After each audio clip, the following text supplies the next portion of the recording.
Então, nesse caso, se a gente tiver, você tem ventosa de pressão e ventosa de fogo para trabalhar, é melhor você trabalhar com a ventosa de pressão, que foi a ventosa que ela utilizou.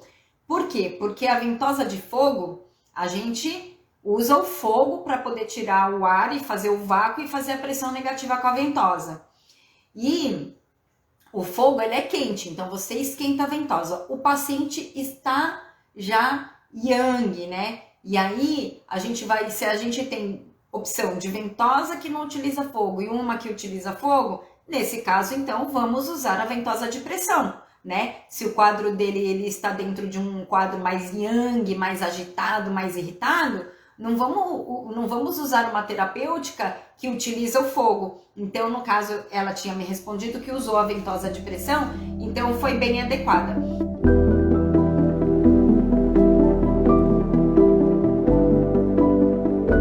Boa noite a todos, seja muito bem-vinda, seja muito bem-vindo. Este é o programa Massoterapeuta com Carreira de Sucesso. E o tema de hoje desta live é sobre um caso clínico. Sou Cíntia Manabe, fundadora e atuante na Manabe Terapia Oriental, uma clínica que utiliza o método Manabe terapêutico, e o meu objetivo é transformar você, massoterapeuta com formação em Shiatsu, em um especialista de coluna e aumentar o valor do seu atendimento. Então, o tema da live, né, é um caso clínico, e eu vou relatar aqui esse caso clínico, que eu dei uma mentoria, e vou passar o caso, então, aqui para vocês. Esse caso que eu vou passar para vocês agora,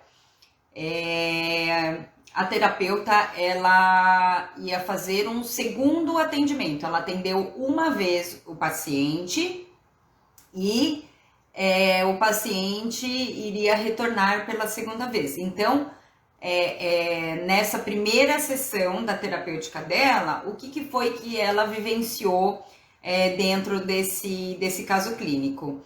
O paciente, ele tinha 40 e poucos anos, ele chegou com uma dor na região torácica, uma dor grau 6, e ela me relatou que a musculatura do paciente era bem rígida, com uma consistência de borracha.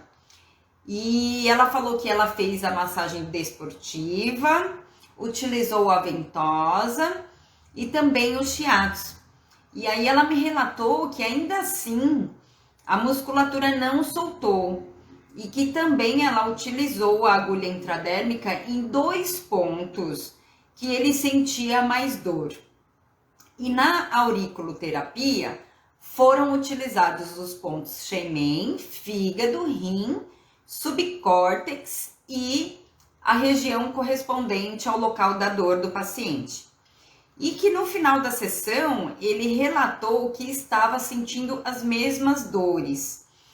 E ela também disse, a terapeuta falou que também tentou a manipulação das vértebras depois da massagem, mas ele sentiu muita dor, então ela parou.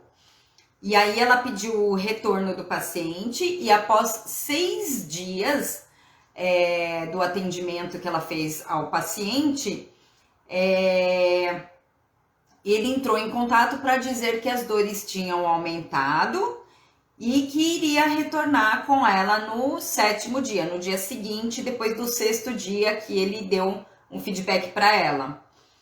E aí ela pensou que ela estava pensando agora para fazer o segundo atendimento, fazer uma sangria nos pontos da dor, né? Então, hoje a nossa live vai ser em função desse caso clínico e eu vou explicar um pouquinho sobre esse caso para vocês. Quando ela me disse que o paciente chegou com uma dor na torácica, então, sobre a dor na torácica, o que é importante a gente saber sobre dor torácica, né? A dor torácica, ela é uma dor que geralmente não é causada por patologias como a hérnia de disco. A hérnia de disco, ela não é comum na coluna torácica. A hérnia de disco, ela é mais comum na coluna cervical e na coluna lombar. Na coluna torácica, a gente pode sim apresentar patologias como uma artrose, pode ter manifestação de dor na coluna torácica por artrite, podemos ter manifestação de dor torácica por uma questão emocional, podemos ter uma dor torácica por uma má postura, né? Por fatores externos, né? Por um trauma, porque aconteceu alguma coisa, né? Uma coisa mais acidental e foi provocada uma dor, ou por uma questão de uma causa interna que está mais relacionada com a parte emocional, ou pode ser uma causa mista que pode tanto estar relacionada com causas internas e externas, devido a hábitos de vida, hábitos posturais, hábitos alimentares do paciente, né? Em relação a essa dor torácica aqui. Mas o que me chamou muito a atenção no relato da terapeuta é que ela disse que a musculatura dele era bem rígida e com uma consistência de borracha. Então, essa descrição para mim foi um ponto fundamental para entender um pouco sobre esse paciente, que eu já vou abordar para você mais detalhadamente daqui a pouquinho. E aí ela falou que tinha feito, né, a desportiva, ventosa e shiatsu, e ainda assim a musculatura não soltou. E eu vou explicar para você por que a musculatura não soltou. Pelo perfil do tipo de musculatura muito rígida que o paciente tem, como ela não me relatou que ele tinha nenhuma doença grave, né, nenhuma patologia instalada na coluna, então aí a gente tá com um quadro de dorsalgia, né, uma dor na torácica, né, um quadro de dor na coluna torácica.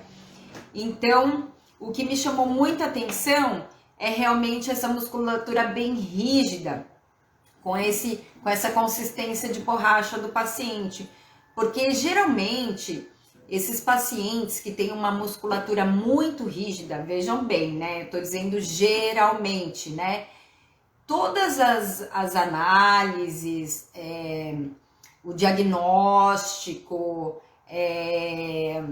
todos os dados que a gente mapeia o paciente é uma soma de dados que faz com que a gente chegue a alguma conclusão, né? Aqui eu estou trabalhando com alguns pontos isolados, mas que eu gostaria de despertar a sua atenção para essas coisas, porque senão às vezes a gente acaba realmente gastando muito tempo do nosso atendimento e acaba não conseguindo chegar dentro daquele resultado que a gente espera. Então, o paciente ele tem essa musculatura muito rígida, com essa consistência de borracha. E dentro do shiatsu, da acupuntura, né, da medicina chinesa, nós temos os 5 elementos, né? Que é o elemento terra, metal, água, madeira e fogo. E esse paciente, pelo tipo de musculatura que ele apresenta, uma musculatura rígida com um aspecto de borracha, me remeteu muito a um paciente com uma característica do elemento madeira. E aí eu perguntei para a terapeuta, esse paciente, geralmente, pessoas que apresentam esse tipo de musculatura com essa característica, são pacientes que têm um comportamento, eu associo ao termo general, né?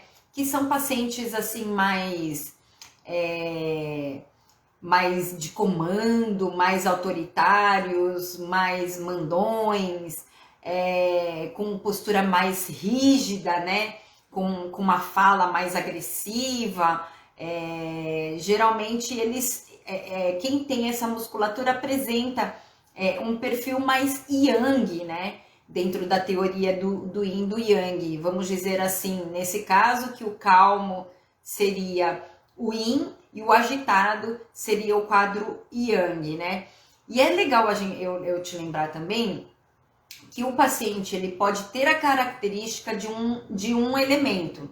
Ele pode ter uma personalidade mais associada com um elemento, mas é fato que qualquer ser humano, dentro da teoria dos 5 elementos, a gente pode, em alguns momentos da nossa vida, estar mais característico com algum desses elementos.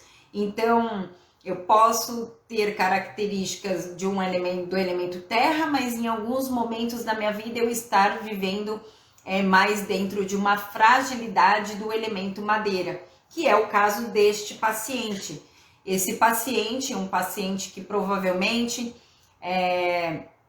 deve ter muita pressão no trabalho, deve ter um cargo de mais responsabilidade, é uma pessoa que precisa, né, de dar comandos, precisa tomar decisões, uma coisa mais rígida, uma coisa mais general, né? Eu gosto de usar esse termo que fica mais fácil de entender.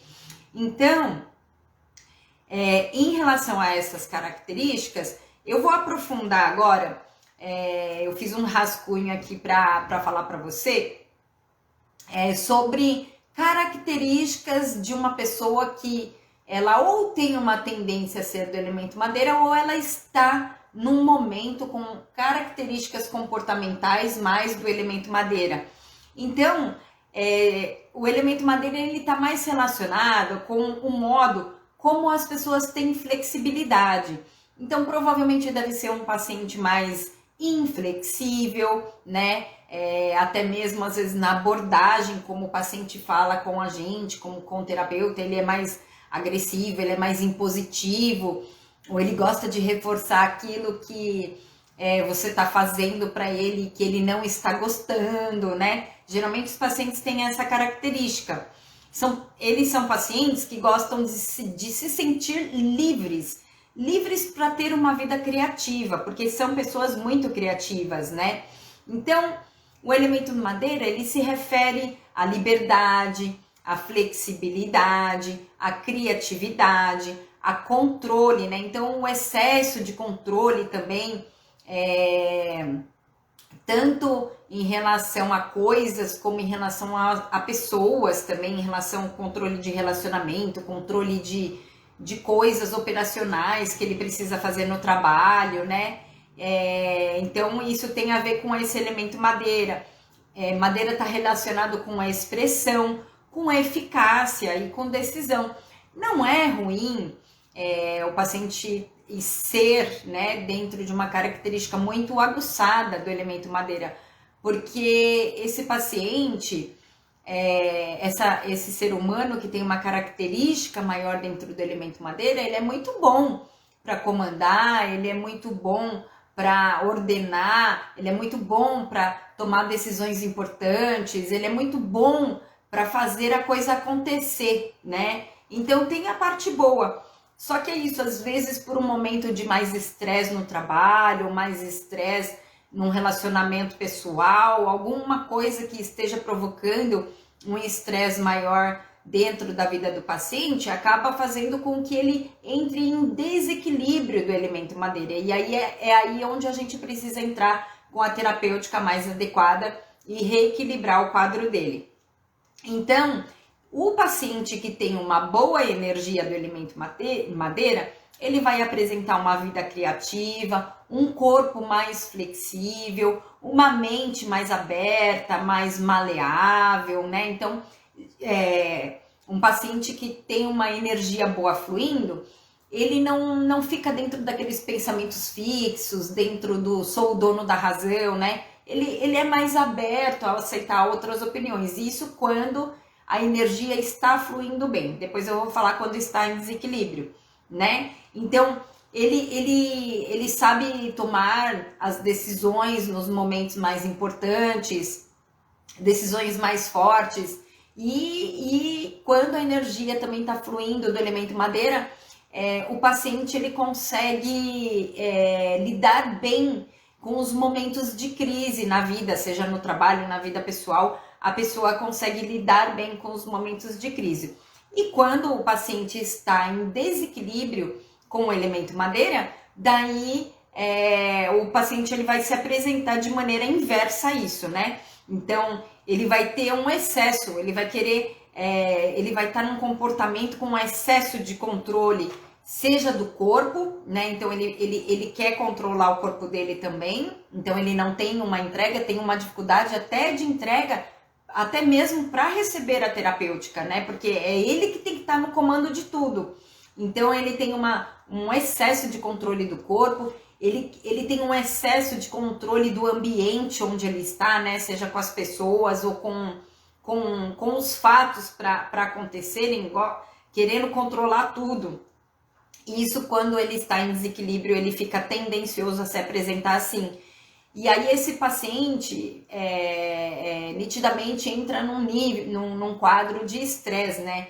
Então tá mais irritado, com mais raiva, tá pavio curto, o pavio dele tá curto, lembrem-se disso, o pavio do paciente ele vai estar curto. Então, ele vai querer, ele vai ter uma tendência ao abuso dos prazeres. Então, se ele gosta de comer, ele vai querer comer aquilo que não pode, sabe? Vai querer comer uma carne gordurosa. Se ele gosta de tomar bebida alcoólica, ele vai exagerar mais no álcool, né? Você pode até perguntar para o paciente, né? Se ele está num momento mais estressante de trabalho, se ele está comendo, se devido ao estresse, ele está abusando mais da alimentação, saindo mais fora da regra com coisas que não faz bem a ele. E aí tudo vira uma bola de neve, porque o paciente está estressado, daí ele acha que no final do dia, ele tomando uma cervejinha, ou comendo uma carninha gordurosa que ele gosta, ou comendo uma friturinha, que ele vai relaxar. E aí, na verdade, tudo isso vai piorando o quadro dele, né? Porque ele usa isso como um relaxamento teoricamente psicológico mental, que vai dar um prazer momentâneo para ele, mas fisicamente ele tá fragilizando ainda mais o quadro dele, né? Então, o paciente ele apresenta uma movimentação do corpo mais robotizada, um movimento de corpo mais endurecido, né? Mais enrijecido, mais limitado. Então, o paciente também, se pratica uma atividade física, geralmente ele está naqueles momentos com menos tempo, porque o trabalho está comendo muito tempo do dia dele, então ele fala, hoje eu não vou fazer, ele entra numa falta de atividade física também, né? E esses pacientes, eles têm uma apreensão, eles seguram muito as emoções e os sentimentos, e geralmente esses pacientes, eles não gostam de aceitar e de reconhecer os quadros de desequilíbrio dele. Então, se você perguntar, você anda mais estressado com o trabalho, ele pode te responder que não, que ele tá calmo, que ele tá tranquilo, que ele não está irritado, ele não gosta de mostrar as emoções, as fragilidades que ele está vivendo, porque ele é todo generalzão, né? Tá no comando, então eu sempre tô bem, sempre aqui tá tudo funcionando muito bem, quando na verdade ele tá segurando um monte de raiva, um monte de irritação dentro dele. E agora, terapeuticamente falando, então o que a gente pode fazer, né, com esse paciente? Então, eu fiz algumas perguntas para a terapeuta, eu vou seguir aqui o relato dela, que daí eu não me perco algum comentário bacana, importante que possa ajudar vocês. Bom, eu falei, tudo isso que eu falei agora, eu falei por causa da descrição do excesso de rigidez de musculatura e da consistência da pele de borracha, né? Então, a gente fica atenta com esses pacientes. E aí, então esses pacientes, eles já estão naturalmente agressivos. Então, a gente tem que ter um raciocínio que dentro da terapêutica que você vai escolher para aplicar nesses pacientes, a gente não pode ser agressivo. Então, manobras com mais sutileza, manobras vigorosas, no sentido de bom efeito terapêutico, né? mas não assim manobras e toques mais agressivos, porque um toque, por exemplo, nesse paciente, um toque de shiatsu forte, vai aumentar a irritação desse paciente. Ele pode até ter uma reação com você mais brusca, mais agressiva. E uma outra coisa legal também é que com esse tipo de paciente, a gente como terapeuta, é melhor quanto mais quietinho a gente ficar, é melhor. Porque eles já estão com um estresse auditivo também. Então, qualquer fala a mais, qualquer som a mais, pode irritar ainda mais esse paciente. Então, nós como terapeutas, é legal a gente ficar numa postura mais silenciosa. Quando a gente tiver que abrir a boca para falar alguma coisa, a gente fala com esse paciente o mínimo possível, né? Faz as perguntas que vai ser útil para o nosso atendimento, mas quanto menos... E assim, não puxa papo, não queira puxar papo com esse paciente, não queira conversar.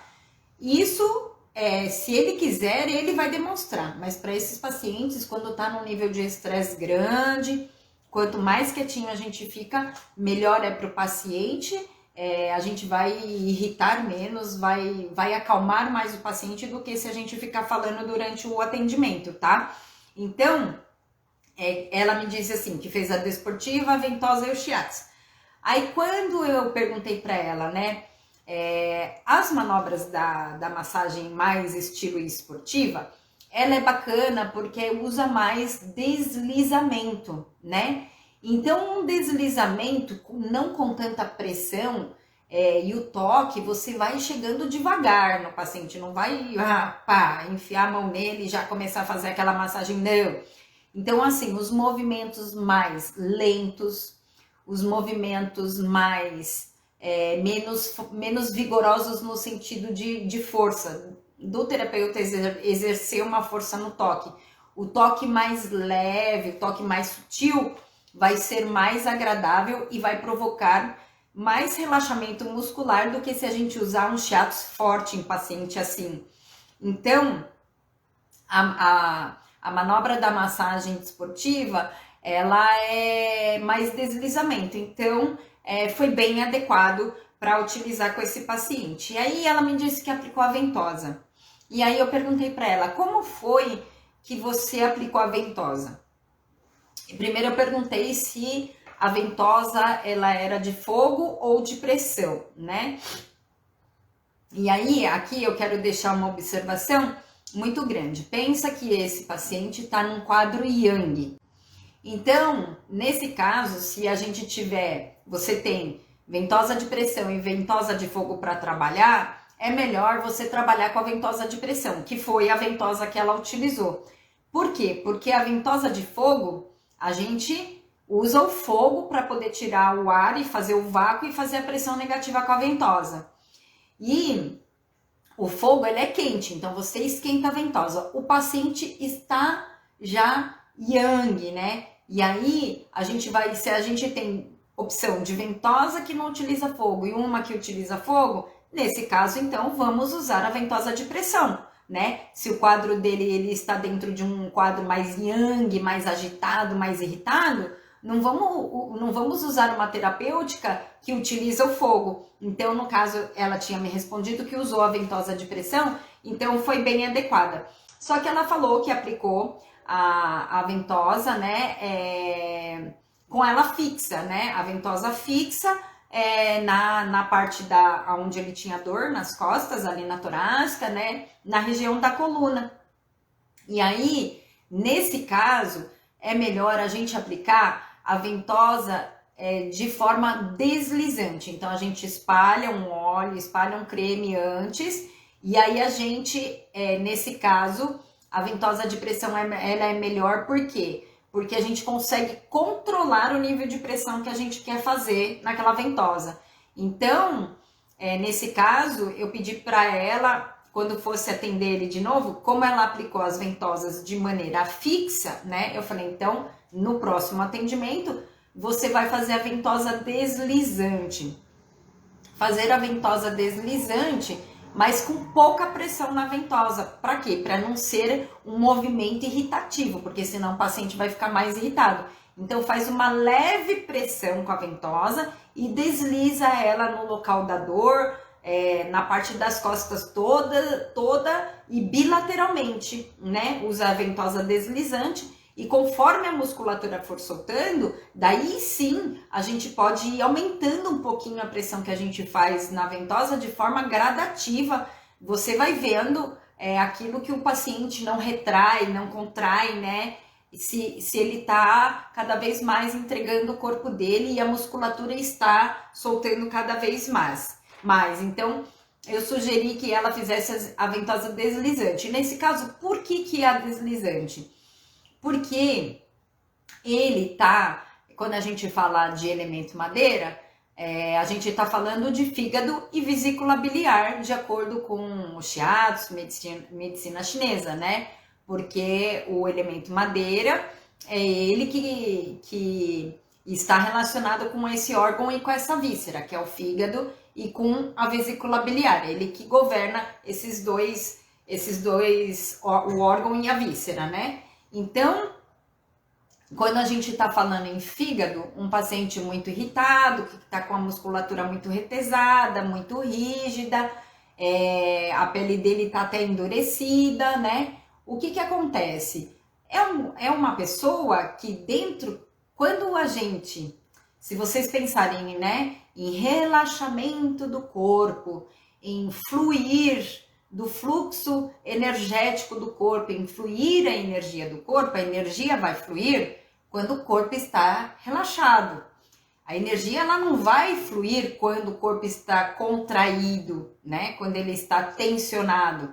Então, ele está numa estagnação. Então, ele acaba estagnando a energia do fígado dele. Então, com a ventosa deslizante, a gente coloca a energia das costas dele para fluir melhor, né? Então, é com essa intenção que a gente faz a ventosa. Desliza ela para poder fluir melhor a energia ali nas costas. E lembrando que ali nas costas, a gente também tem o ponto de assentimento do fígado, né? Então, que era mais ou menos no local mesmo da dor que o paciente apresentava. Então, corre a ventosa, você pode correr ela de cima para baixo, você pode correr a ventosa lateralmente, mas lembra, com uma pressão leve e conforme a musculatura vai soltando, você vai aumentando o nível de pressão, tá? Então, nesse caso eu pedi para que seja a ventosa deslizante para fazer circular a energia do fígado. E aí, depois o paciente também, ela falou assim para mim, que daí ela fez o shiatsu, né? O shiatsu, ele seria muito útil nesse caso se a gente trabalhasse mais com os pontos do shiatsu e não com o shiatsu em termos de soltar a musculatura, e sim em termos de provocar uma ação terapêutica. Porque o shiatsu para esse paciente, você pode ter um resultado bom com o shiatsu também, mas se for um toque mais leve também, não um toque muito forte. Se entrar com muito vigor, o paciente ele vai reagir mal, ele vai reclamar, né? E ele acaba contraindo mais, como reação do corpo dele, ele vai se proteger mais, ele vai se colocar numa couraça ainda maior ainda do que ele já está. Então, no caso desse paciente, se for utilizar o shiatsu, a gente utiliza o shiatsu num toque leve, né? E focar muito os pontos dentro do shiatsu que pode ajudar esse paciente, né? E ela disse também que na auriculoterapia foi utilizado os pontos shemen, fígado, rim, subcórtex e a região correspondente à dor. Eu não tive tempo suficiente para terminar a conversa dentro dessa mentoria, então eu não pude perguntar para a terapeuta qual foi o objetivo de ter usado esses pontos, né? Mas eu vou comentar em cima dos pontos que ela utilizou. O shemen é um ponto legal de se usar, sim, nesse caso, porque é um ponto que ele é um ponto que ele está relacionado com o rim está relacionado com vitalidade, e também é um ponto que acalma a mente, porque uma pessoa assim tá com a mente turbilhada, né? Ele não vai estar calminho, tranquilo, né? Então é legal esse ponto sim. E aí o fígado, né, total, eu considero um dos pontos principais para trabalhar nesse paciente, porque a fragilidade está dentro do fígado dele, né? E aí ela utilizou o ponto rim, né? É bacana essa combinação do Shen com o rim.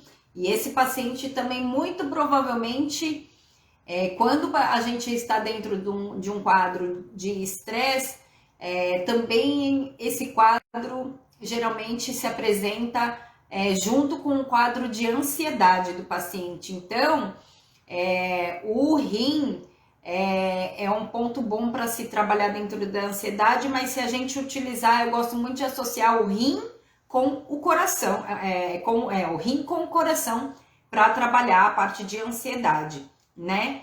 E aí ela colocou o subcórtex e a região correspondente à dor. E aí a região correspondente à dor na aurículo, muito bom de se trabalhar. Eu teria acrescentado, que pontos que eu teria usado aqui dentro da auriculoterapia, né? Eu colocaria o Shen, colocaria o fígado, colocaria o ponto na região do local que o paciente apresenta a dor e trabalharia coração com rim para atuar dentro da ansiedade dele, e também porque dentro do local de dor, o coração, ele tá ali na região, o ponto de assentimento do coração, ele tá localizado na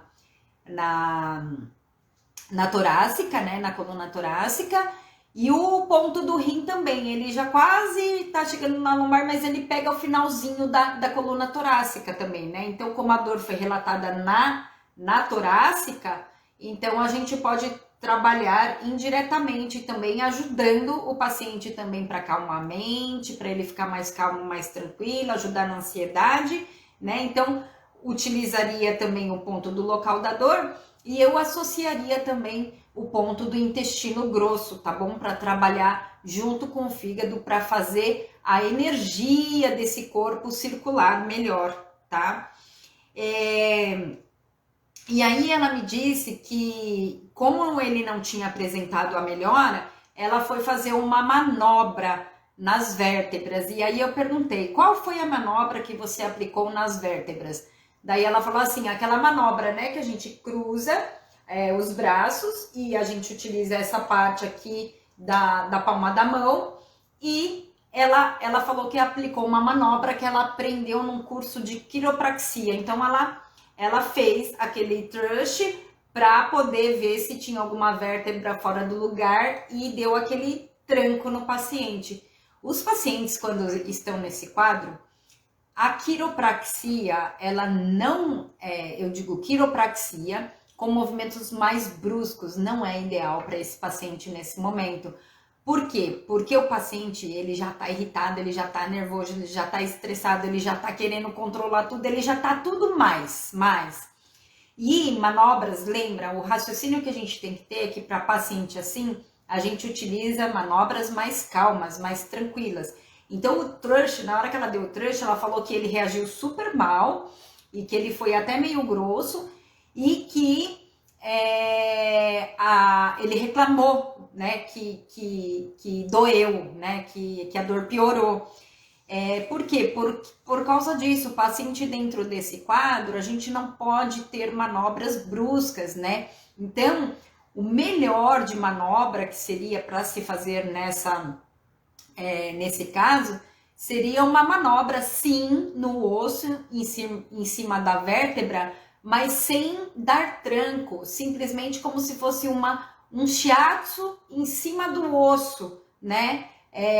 Onde você sente que a vértebra ela ganha uma pequena mobilidade e você relaxa ela. Onde a vértebra ganha uma pequena, a vértebra, vamos supor, deixa eu pegar uma caneta aqui, vamos supor que a vértebra esteja aqui, a gente apoia a palma da mão e direciona em direção ao chão a vértebra, né?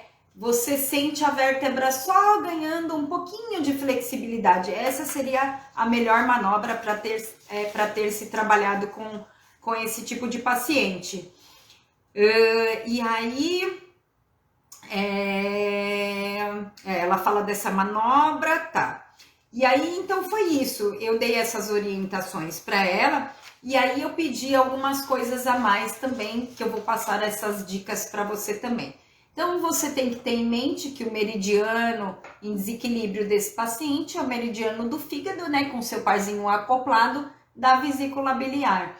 Então, quando o paciente ele chega, eu falei para ela, começa a atender o paciente de barriga para cima, e de quando ele tiver de barriga para cima, você trabalha bem a parte da coxa. E quando eu falo a parte da coxa, deixa eu ver se eu levantando aqui, eu tô de shorts, né? Acho que não vai dar. Não vai dar certo. Acho que dá, se eu levantar a perna aqui, né, gente? Aqui tem a perna, minha perna aqui, ó, a parte medial. E aqui, ó, eu levantando minha coxa, eu tô na parte lateral. Então, é legal a gente massagear esse caminho aqui, ó. Esse caminho aqui da coxa.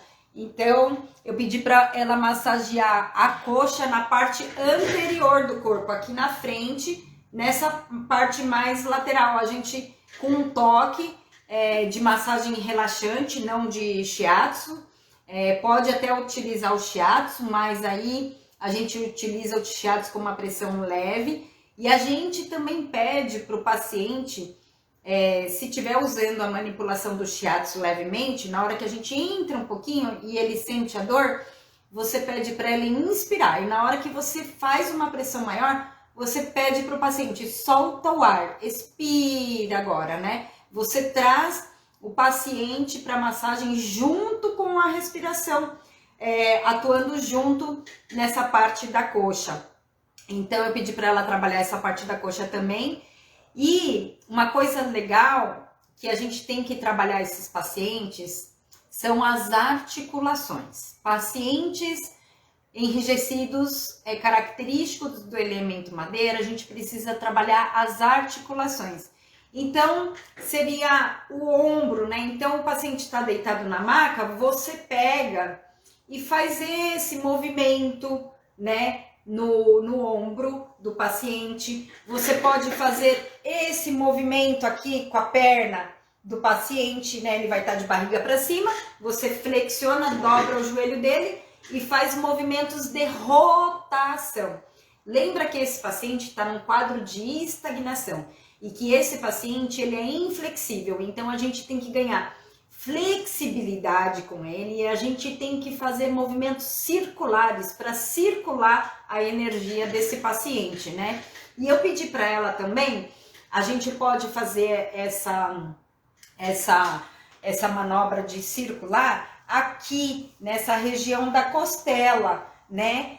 Porque o fígado ele tá localizado mais ou menos aqui do nosso lado direito, próximo à costela. E a gente tem pontos de fígado, né? Pontos de alarme do fígado aqui também.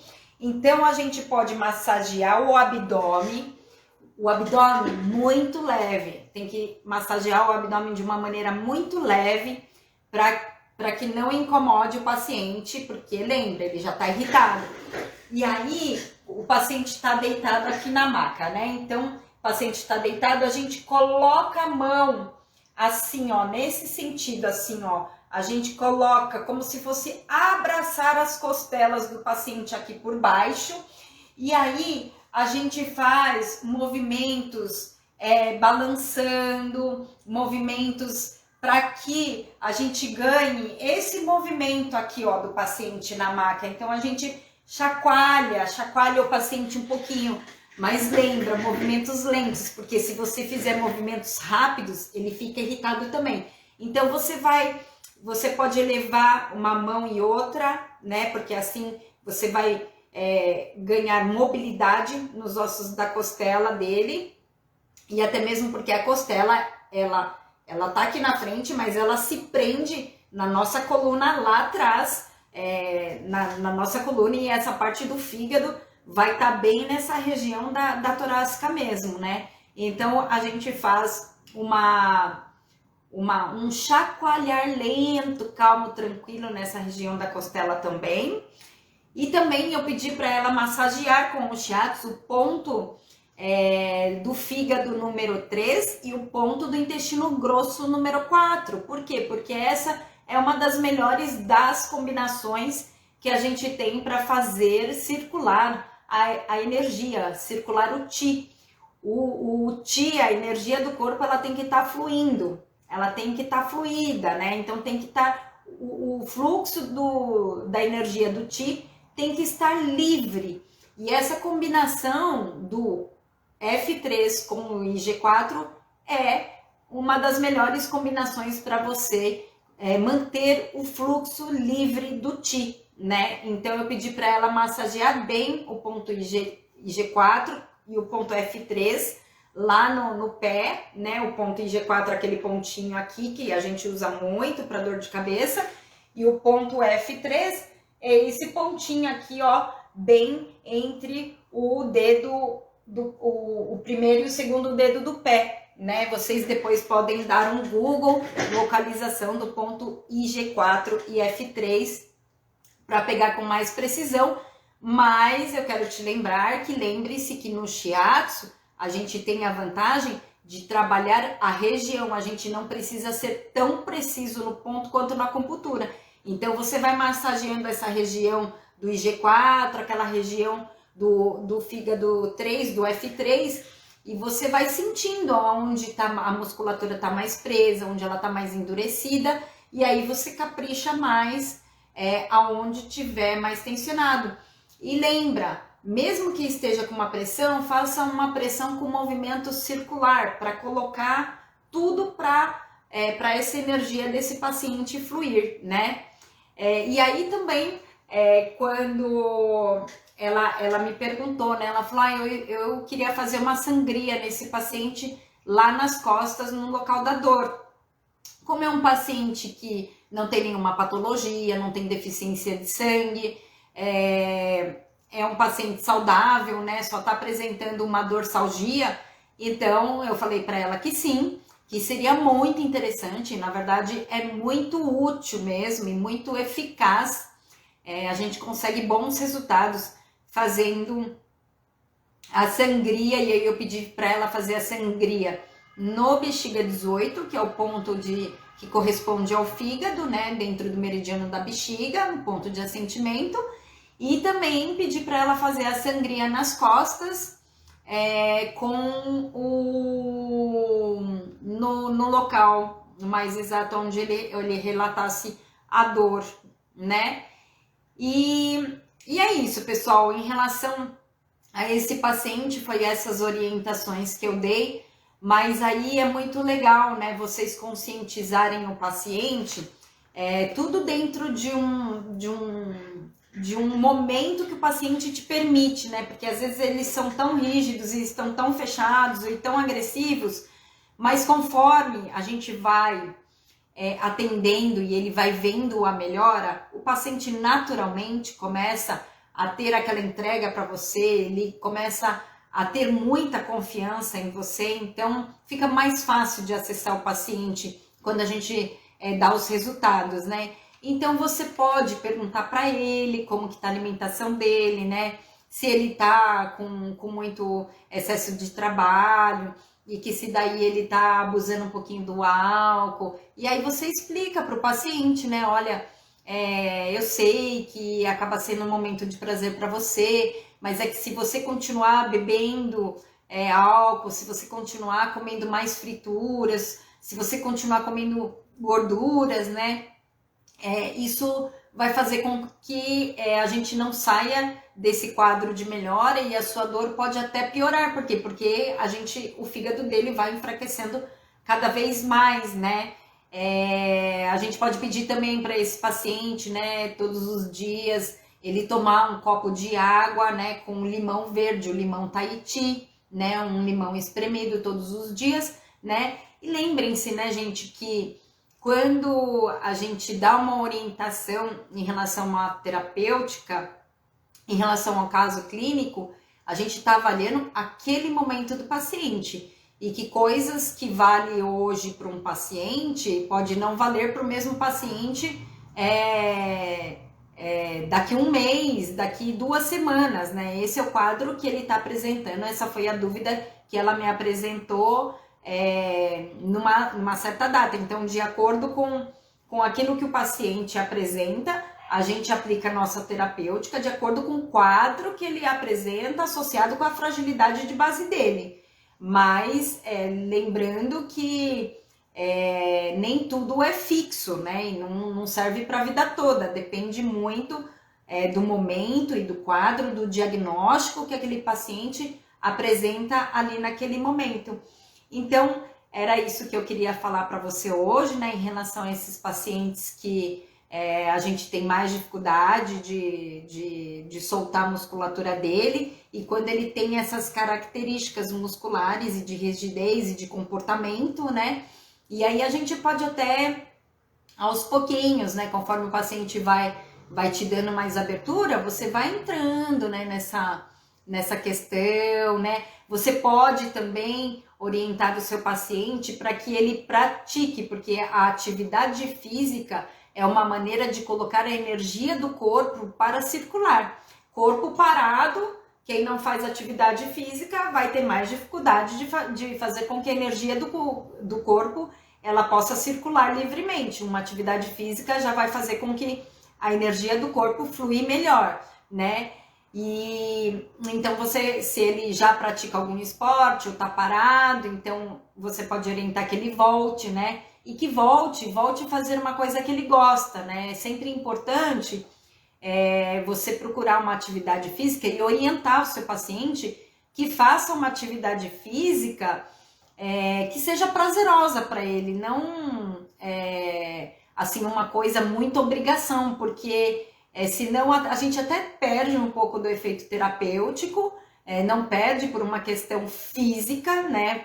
Biomecânica, a gente não perde, mas não tem um efeito bom no emocional do paciente, né? Diferente de quando ele vai para uma prática de um esporte que ele curte, que ele gosta, que tem prazer em estar indo, que tem prazer em fazer. Então, você estimula o seu paciente também a fazer alguma prática de alguma atividade física para que ele saia de vez desse quadro, né? Então, é isso sobre esse caso clínico que eu queria falar para você. Agradeço muito você que me assistiu até agora. Espero que eu pude ter colaborado com você de alguma forma. E até o meu próximo vídeo. Meu toque de abraço para você. Muito obrigada!